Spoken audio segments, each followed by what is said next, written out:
আসসালামু আলাইকুম। আমি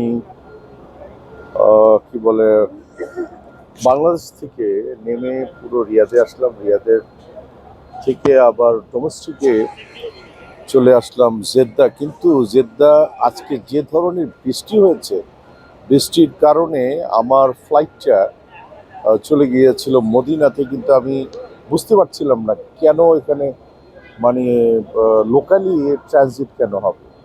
তো যাই হোক, অলমোস্ট 23 ঘন্টার একটা জার্নির পরে আমার একদম খুবই অবস্থা খারাপ।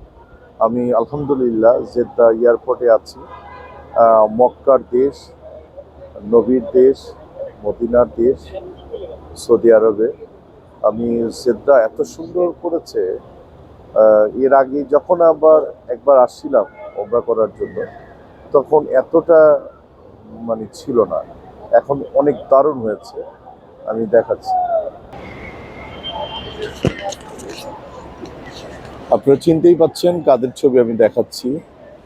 এই দেশ পরিচালনা যারা করছে, একদম সর্বশেষ হচ্ছে সালমান। উনি প্রিন্স সৌদি আরবে। সো বিউটিফুল আর অনেক সুন্দর। কিন্তু ডিসিপ্লিন সম্পর্কে কতটা কি বলবো আমি ঠিক জানি না। কিন্তু মার্শাল্লাহ, আলোকসজ্জায় সজ্জিত এবং একটা পবিত্র ফিল তো কাজ করেই 100%। আর সেই পবিত্রতার রেস ধরেই গোলসেন্স গ্রুপের কাজে আসছি। কোম্পানির অ্যাসাইন হওয়ার পরে আল্লাহ সুবহানাহু ওয়া তাআলার ইচ্ছায় আমি আমার পুরো গ্রুপ নিয়ে গোলসেন্স গ্রুপের মার্কেটিংয়ে যারা আছে, বাহার ভাই, বিশেষ করে বাহার ভাই, তার পরিবার, আমি সো এক্সাইটেড। এই কারণে আমার ছেলে প্রতি দুবাইতে সেটেল, আপনারা জানেন। ওকে প্রায় 2 বছর প্লাস টাইমে ওকে আমি পাবো আলহামদুলিল্লাহ। বাপ ছেলে একসাথে আমরা করার একটা আল্লাহ তৌফিক দান করছে বলে সম্ভবত। তো আমি খুব এক্সাইটেড এবং এত জার্নি করার পরেও আমি যখন ফিল করি যে আমার ছেলে আমার সাথে থাকবে, দারুণ একটা অনুভূতি। গাড়ির জন্য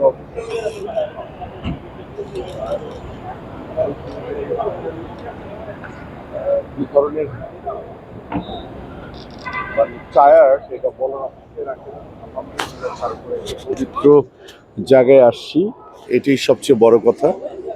যে পবিত্র জায়গায় আসছি, এটি সবচেয়ে বড় কথা আলহামদুলিল্লাহ।